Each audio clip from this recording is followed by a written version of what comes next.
Hello, good evening to all of you. My name is Shraddha Sirathia. Welcome in Book Soul Academy.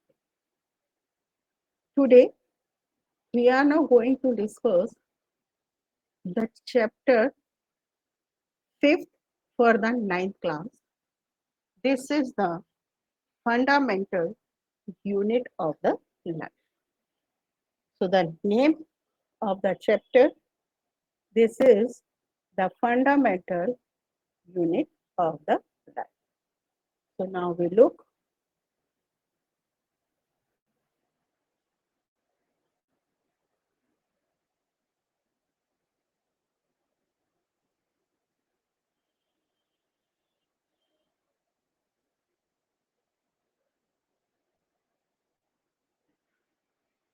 ये वाला जो chapter है ना बेटा, इसको हम बहुत सारे पॉइंट्स के अंदर कवर अप करेंगे।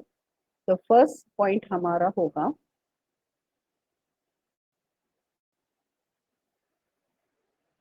इंट्रोडक्शन। फिर इसके बाद सेकेंड चीज आज जो हम कवर करने वाले हैं वो है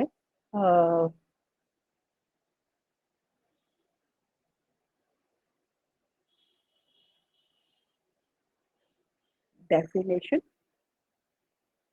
तीसरी चीज जो आज हमारे पास है वो है सेल की डिस्कवरी।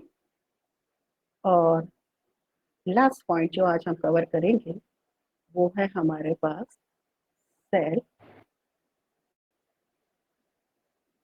थ्योरी।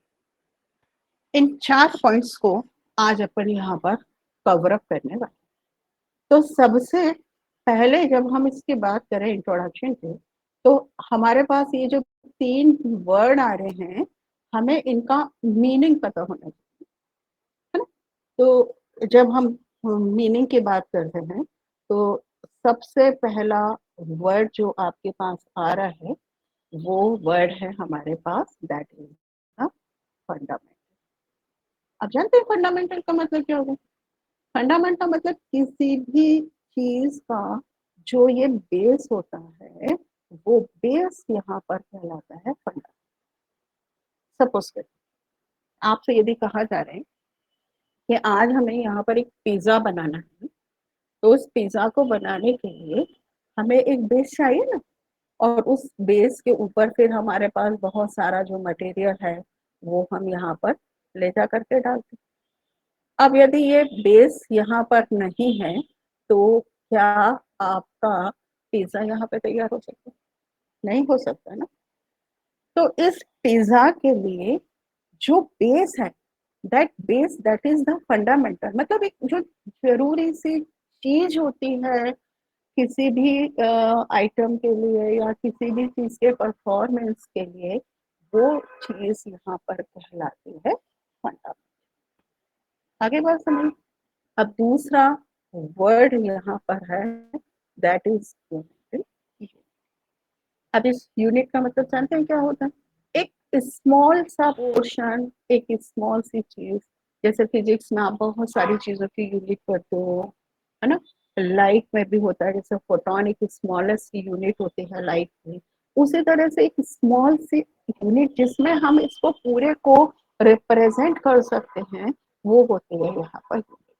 और लाइफ तो मतलब जो हमारा है स्पान ऑफ द लाइफ, मतलब till the birth to the death, इसके बीच का ये जो सारा पोर्शन होता है, that portion that is the life.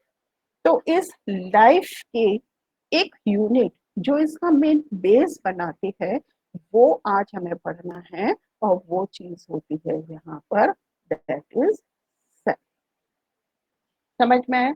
तो मतलब हमारी लाइफ की जितनी भी एक्टिविटीज आपको परफॉर्म करनी है, उन सारी एक्टिविटीज को परफॉर्म करने के लिए एक सबसे छोटी यूनिट जो हमारी बॉडी में प्रेजेंट होती है वो कहलाती है सेल। अगर समझ में, मतलब ये सेल वो चीज है जो हमारी पूरी बॉडी के स्ट्रक्चर को भी बना करके चल रही है, और हमारे बॉडी के पूरे फंक्शंस को यहाँ पर करने का काम। आया समझ में? फंडामेंटल यूनिट ऑफ लाइफ का मीनिंग समझ में आया? मतलब एक बेस, एक आधार जो हमारी लाइफ का होता है, जिसके ऊपर हमारी पूरी एक्टिविटीज, हमारे पूरी बॉडी के फंक्शंस डिपेंड करते हैं, वो चीज यहाँ पर कहलाती है सेल। ठीक है, अब हम आगे बढ़े तो हमारे पास जैसे यहाँ पर है इंट्रोडक्शन की बात की जा रही है। पहले हम यहीं पे इस इंट्रोडक्शन को भी देख लेते हैं। अब ये इंट्रोडक्शन का मीनिंग है, तो एक पेज खोल देते हैं यहाँ पर।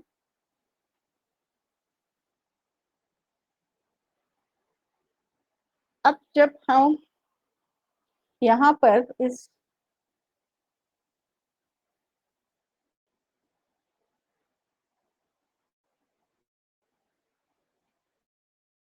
इंट्रोडक्शन की बात कर रहे हैं, तो इंट्रोडक्शन में सबसे पहली चीज आपके समझ में आ गई कि हम किसके बारे में बात कर रहे हैं। हमारी लाइफ की फंडामेंटल यूनिट, और वो होती है सेल। बेटा हम इतना तो जानते हैं कि कोई भी मल्टी सेलुलर ऑर्गेनिज्म जो होगा, उसकी बॉडी में जो है, बॉडी जो होती है उसमें कॉम्प्लेक्स सिटी या कॉम्प्लेक्स स्ट्रक्चर जो होते हैं, स्ट्रक्चर्स यहाँ पर प्रेजेंट है। या और हम और अच्छे से इसको और सिंपल शब्दों में बात करें तो बॉडी जो होती है, that body it is made up of different parts, और सिंपल दैट इज सब्सटेंस। ठीक है, हम अभी बात कर रहे हैं ह्यूमन की, कर लीजिए, ये किसी भी एनिमल की बात कर लीजिए।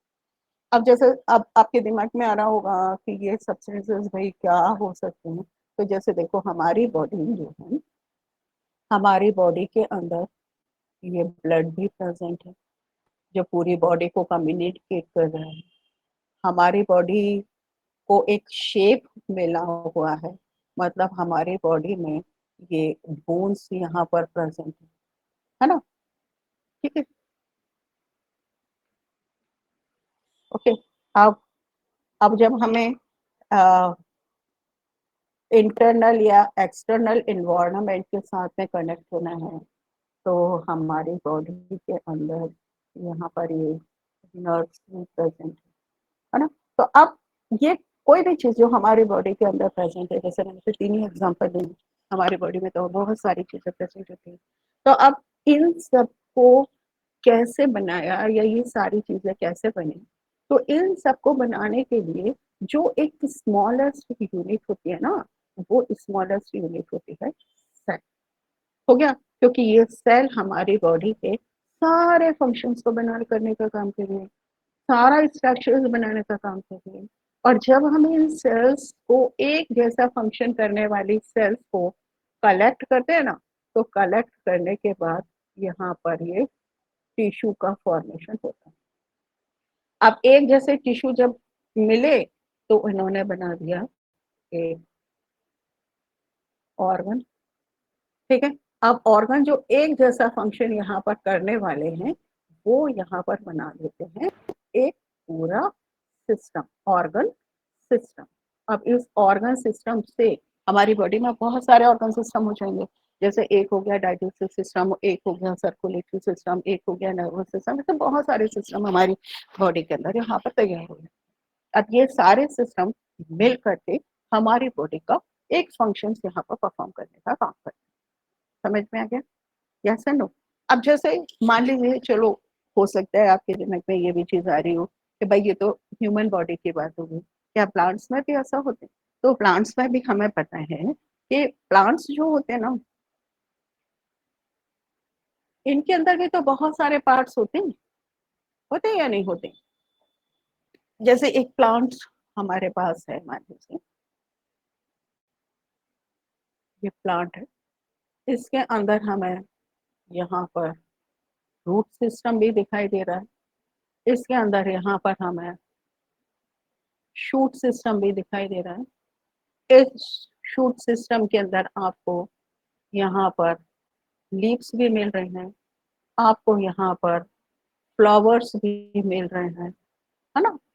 आपको यहाँ पर जैसे मान लीजिए फ्रूट्स भी मिल रहे हैं। तो ये डिफरेंट पार्ट्स है ना, ये सब मिलकर के एक प्लांट का एक स्ट्रक्चर या एक बॉडी बनाते ना का काम करें। अब ये जो सारे पार्ट्स हैं, ये जो सारी चीजें, ये भी तो किसी ना किसी एक स्मॉलेस्ट यूनिट से मिलकर के बने होना चाहिए ना। तो ये जो स्मॉलेस्ट यूनिट इससे ये सारी चीजें बन गई, वो यूनिट क्या है? दैट इज अ सेल, है ना? तो हर चीज, छोटे से छोटी चीज, चाहे वो ऑर्गेनिज्म आपका, चाहे वो ऑर्गेनिज्म, चाहे आपका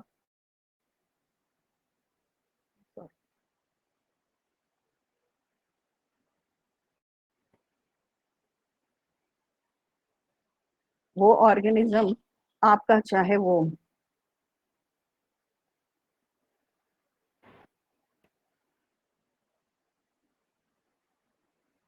वो यूनिसेलुलर हो।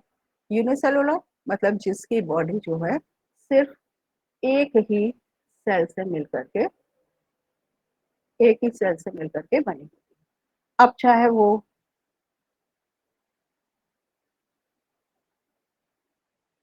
मल्टी सेलुलर हो, मतलब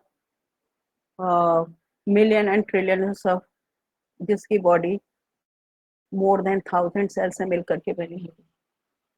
तो ये बनी किससे है? बनी तो आखिर सेल से है ना। अब रहा सवाल, जैसे ये यूनिसेलुलर है, तो इस यूनिसेलुलर की बॉडी में जितने भी फंक्शन है, मतलब इसकी बॉडी एक सेल से बनी है। जैसे आपको पता होगा नाम, मान लीजिए हम नाम दे दें यहाँ पर एक आमिर, इसकी बॉडी तो एक सिंगल सेल से मिलकर के बनी है। अब ये सिंगल सेल ऑर्गेनिज्म की बॉडी में ये जो एक ही सेल है ना बेटा, ये एक ही सेल्स पूरी बॉडी के सारे फंक्शंस को कर सकती है ना। अब हो सकता है तुम्हारे दिमाग में ये चीज आ रही हो कि जब यदि एक सेल सारे काम कर सकती है, तो हमें काहे इतनी सारी सेल्स की जरूरत पड़ी? तो हमारी बॉडी या जो मल्टी सेलुलर ऑर्गेनिज्म होते हैं ना, उनकी बॉडी में बहुत सारे सेल्स इसलिए हैं क्योंकि हमने सेल्स को कुछ स्पेसिफिक फंक्शन दे दिए। अगर समझ में, जैसे कोई एक सिंगल पर्सन है, मान लीजिए आप हैं, अब आपसे कहा जाए कि A to Z सारे काम आपको करने, तो आपको उस समय प्रॉब्लम हो सकती है ना, हो सकती है। तो हम क्या करते हैं, जैसे हमें किसी भी काम को कराना है या घर में कोई बहुत बड़ा सा हमारे घर में फंक्शन होना है, तो जरूरी तो नहीं है ना कि एक ही व्यक्ति उसको करेगा। तो हम उस समय क्या करते हैं कि जो हमारे वर्क होते हैं, जो हमारे काम होते हैं, उनको हम छोटे छोटे से ग्रुप्स में डिवाइड कर पर्सन को हैंड ओवर कर देते हैं, है ना। तो उनको हैंड ओवर करने से सबसे बड़ी चीज ये होती है कि हर वर्क जो होता है एक ऑर्गेनाइज मैनर के अंदर यहाँ पर होता चला जाता है। समझ में है ना। जब हम ऑर्गेनाइज मैनर में उसको करते हैं तो हमारे लिए सारी चीज इजी हो जाती है।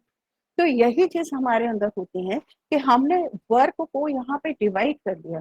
वर्क को डिवाइड करने का मतलब होता है हमारे अंदर ये जो मल्टी सेलुलर ऑर्गेनिज्म होते हैं, उनकी बॉडी में डिवीजन ऑफ लेबर होता है। मतलब छोटे छोटे से ग्रुप्स में काम करने की कैपेसिटी हमारे अंदर प्रेजेंट होती है। हो गया ना। अब हम प्रॉपर बात करें, यहाँ से इतनी सारी चीजों को करने के बाद हम आते हैं यहाँ पर एक प्रॉपर डेफिनेशन पर, जो हमारे यहाँ से हो सकती है। तो सेल की एक प्रॉपर डेफिनेशन की यदि हम बात करें, तो what is the definition of the cell? देखिए, फर्स्ट पॉइंट हमारे पास में है कि ये सेल जो होती है, it is a basic unit of life. Basic unit of life से मतलब है कि ये सेल जो है, it is structural and functional unit of life of N organ. ठीक है। तीसरा एक पॉइंट हम यहाँ पर अभी ऐड करते हैं जिसको अपन बाद में यहाँ पर डिस्कस करेंगे। उसका मतलब होता है कि हर बार हम बात करें कि every new cell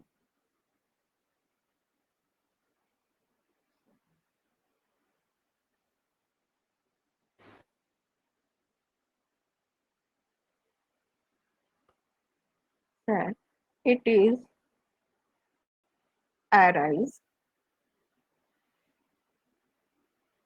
from pre-existing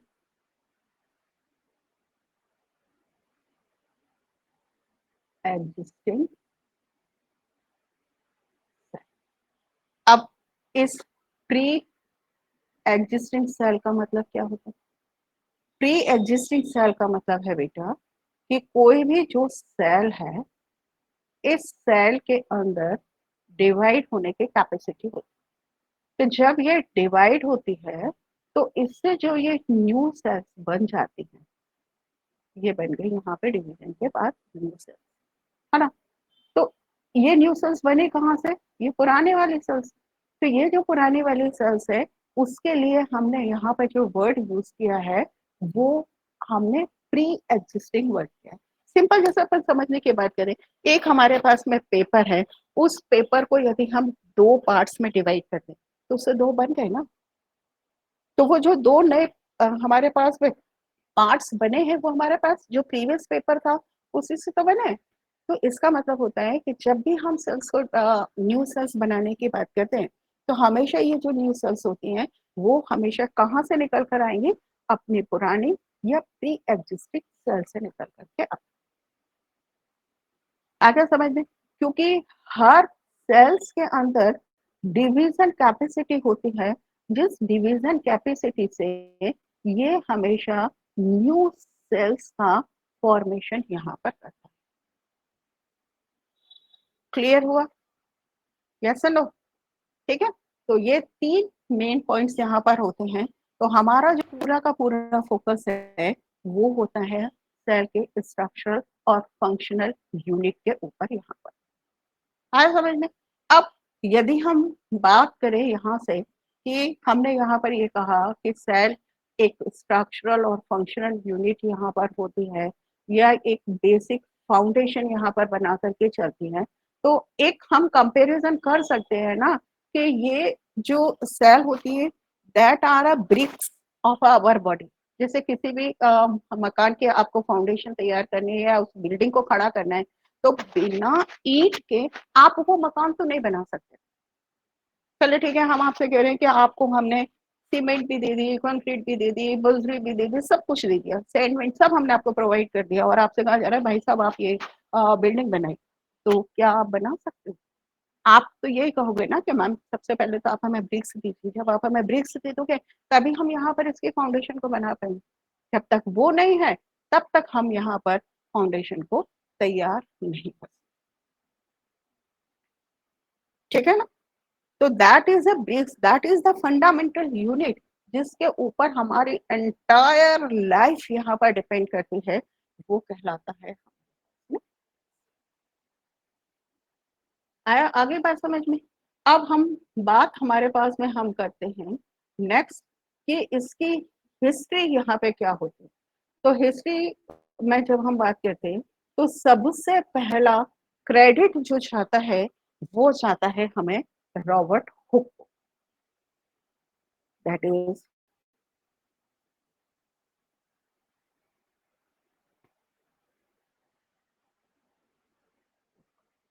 क्या किया था इन्होंने, इनके पास इनका खुद का एक सिंपल सा माइक्रोस्कोप था।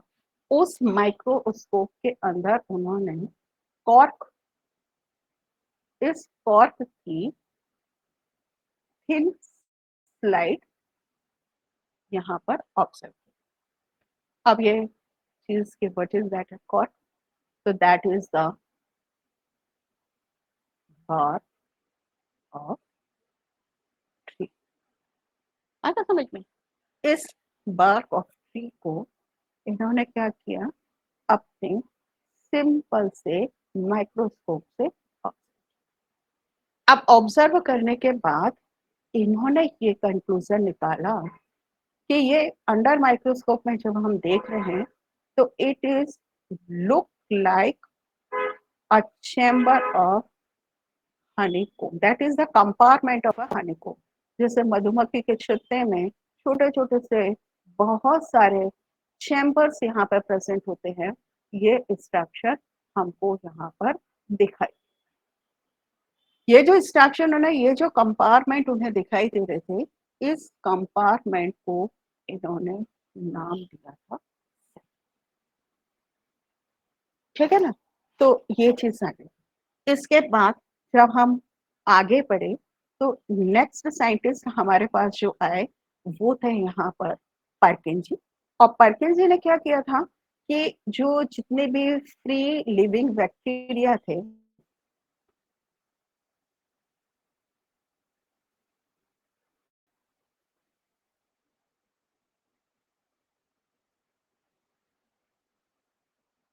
ये तो इन्होंने क्या किया था। अब देखो दोनों में डिफरेंस क्या है कि जब हुक की बात करते हैं, रॉबर्ट हुक की, तो ये कॉर्क जो था that is the non living ना। इस नॉन लिविंग में इन्होंने इस चीज को, उसके बाद में इस चीज को आइडेंटिफाई किया। लेकिन परकिंसी ने क्या किया, इसको लिविंग बैक्टीरिया के अंदर इस सेल को आइडेंटिफाई किया, है ना। अब इनके आइडेंटिफाई के बाद चलो हमारे पास ये तो आ गई सेल।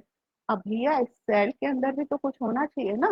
तो इस सेल के अंदर एक उनको राउंडेड स्ट्रक्चर, एक नेक्स्ट साइंटिस्ट को यहाँ पर दिखाई दिया, इसको हमने नाम दे दिया यहाँ पर न्यूक्लियस। और ये न्यूक्लियस किसने डिस्कवर किया था, नाम आपको पता होगा शायद, दैट इज रॉबर्ट ब्राउन।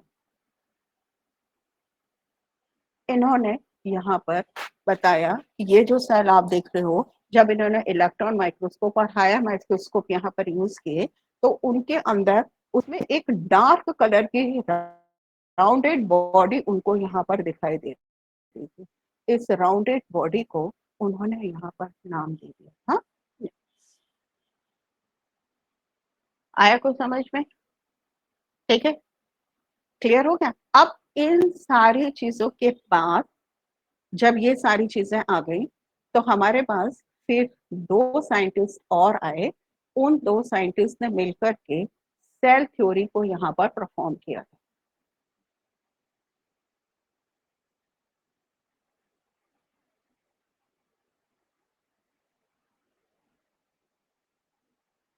यहाँ उन्होंने सेल थ्योरी को परफॉर्म किया था।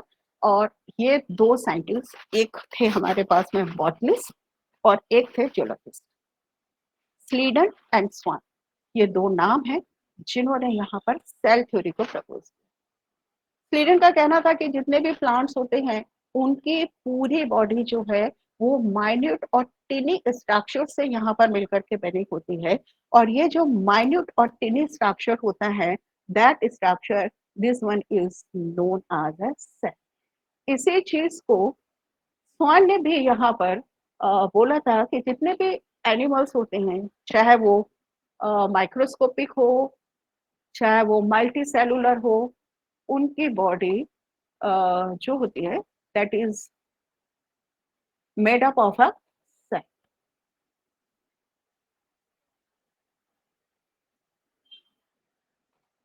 वन मिनट लेटर,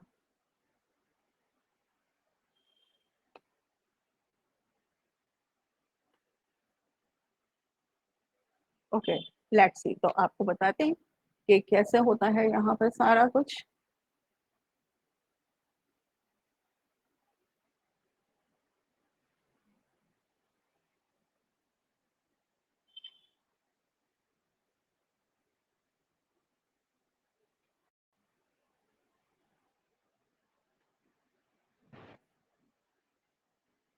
देखिए ये हो गया ना, हमने इसको कंपेयर कर दिया सेल से, तो एक स्ट्रक्चरल फंक्शनल यूनिट हो गई और लिविंग बींग्स की, है ना।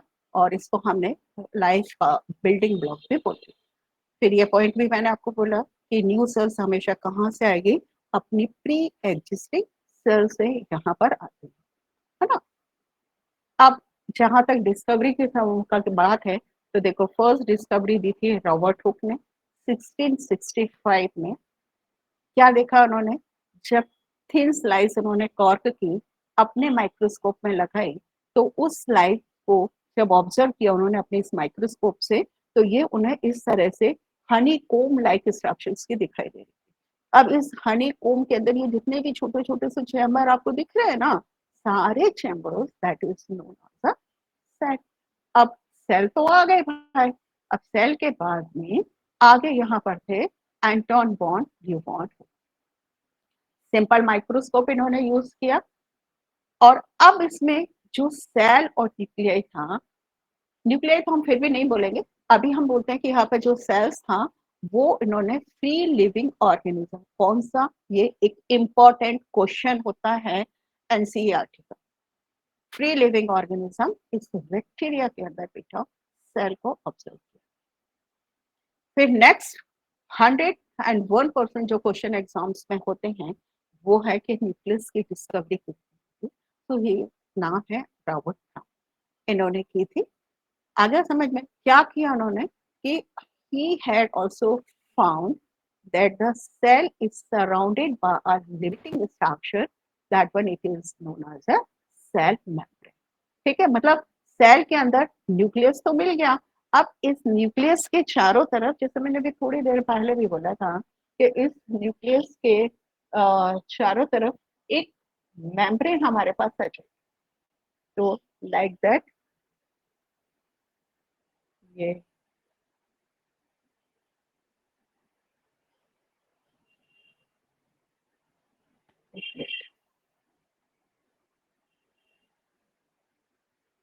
ये न्यूक्लियस है ना, ये तो न्यूक्लियस। अब उन्होंने कहा इसके चारों तरफ एक सेल मेम्ब्रेन है ना, तो दैट इज सेल मेम्ब्रेन। ठीक है, that one is a cell membrane, और that is this is the nucleus. अब न्यूक्लियस भी हो गया, सेल मेम्ब्रेन भी उन्होंने बता दी। इसके बाद भी नेक्स्ट आए हमारे पास में, next site is these are the package. अब पार्किन जी ने क्या किया था, ये बताया कि इसके अंदर एक डेंस सब्सटेंस यहाँ पर प्रेजेंट होता है। ठीक है, क्या बताया, इस सेल, ये हो गई न्यूक्लियस, यहाँ पर एक लिक्विड प्रेजेंट होता है, उसको भी अपन बातें देखते हैं। तो यहाँ पर एक लिक्विड प्रेजेंट होता है, वो लिक्विड जो सेल और न्यूक्लियर मेम्ब्रेन के बीच में प्रेजेंट होता है वो होता है साइटोप्लाज्म, और इस न्यूक्लियस के अंदर जो लिक्विड प्रेजेंट होता है वो लिक्विड होता है यहाँ पर न्यूक्लियोप्लाज्म। तो ये साइटोप्लाज्म और ये न्यूक्लियोप्लाज्म, इन दोनों को मिला दो तो वर्ड बन जाता है हमारे पास में प्रोटोप्लाज्म। ठीक है, तो परकन जी ये भी एक बहुत इंपॉर्टेंट क्वेश्चन है, जो भी बच्चे आगे जाकर के नीट वगैरह देना चाहेंगे उनके लिए बहुत इंपॉर्टेंट क्वेश्चन होते हैं कि ये protoplasm, who coined the protoplasm, तो नाम है पैकेज। ठीक है, अब ये प्रोटोप्लाज्म क्या होता है, ये एक लिविंग सब्सटेंस होता है सेल का, क्योंकि इसी के अंदर सेल की सारी मेटाबॉलिक एक्टिविटीज होती है, पूरे फंक्शंस जो होते हैं सेल के वो इस प्रोटोप्लाज्म के अंदर होते हैं। अगर समझ में, और सबसे बड़ी चीज है कि इस प्रोटोप्लाज्म का जो कंप्लीट एनालिसिस होता है कि इसमें क्या क्या होता है, वो हम आज तक पता नहीं कर पाए। उसका मेन कारण है कि जैसे ही आप इस प्रोटोप्लाज्म को सेल से बाहर निकालने की कोशिश करते हो, ये सीज हो जाता है, सेल डेथ हो जाती है, सेल की डेथ हो जाती है। तो हम फाइनल जो कि पर्टिकुलर मतलब 100% इसमें क्या क्या प्रेजेंट होता है वो हम आइडेंटिफाई नहीं कर सकते। चलिए, फिर हम बात कर रहे थे यहाँ पर एक German scientist, these are the एंजिस्ट लीडन। 1938 में इन्होंने कहा कि जितने भी प्लांट्स होते हैं, इन प्लांट्स की बॉडी माइन्यूट स्ट्रक्चर से मिलकर के बनी होती है। इस माइन्यूट स्ट्रक्चर को ही हम यहाँ पर सेल है ना। अब इन्होंने तो कहा कि प्लांट्स की बॉडी बनी हुई होती है, लेकिन यहाँ पर फिर 1938 में जो जर्मन जियोलॉजिस्ट थे थियोडोर स्वान, उनका कहना था कि जितने भी लिविंग एनिमल्स होते हैं उनकी बॉडी भी कंपोज्ड होती है या उनकी बॉडी भी बनी हुई होती है टिनी स्ट्रक्चर से, that tiny structure is known as a cell. अरे भैया जब आप दोनों एक ही बात कह रहे हो तो आकर के मिलो ना आपस में। तो 1893 में इन दोनों ने मिलकर के एक थ्योरी प्रपोज। क्या थी वो theory? All living cells are made up of cells, cell is the basic structural and functional unit of the life. ठीक है, ये दो पॉइंट्स हमारे पास आए। फिर 1855 में रॉडोल्फ वॉकर ने एक पॉइंट इसके अंदर ऐड कर दिया। क्या था? ऑल लिविंग सेल्स या all new cells are arising from a pre existing cell. किससे? अभी अपन ने दो सेल बनाए थे ना, बाय द सेल। ठीक है, अब एक छोटा सा क्वेश्चन ये होता है कि क्या ऐसा कुछ होता है कि एक एनिमल बहुत छोटा सा है, जैसे अपन बात कर रहे हैं माउस की, और एक एलिफेंट या एक एनिमल जैसे एलिफेंट है वो बहुत बड़ा है, तो क्या इनके अंदर सेल्स में कुछ डिफरेंस या कुछ वेरिएशंस होते हैं क्या? कि सब में नंबर एक जैसा ही होता है? नहीं, साइज जो किसी भी ऑर्गेनिज्म की होती है वो इंक्रीज होने या उसकी हाइट इंक्रीज होने का मेन रीजन ये होता है कि उसके अंदर number of cells as comparison of a small animals ज्यादा होता है। आना समझ में? इसलिए उसकी हाइट जो है वो इंक्रीज हो जाए। क्लियर हो गया?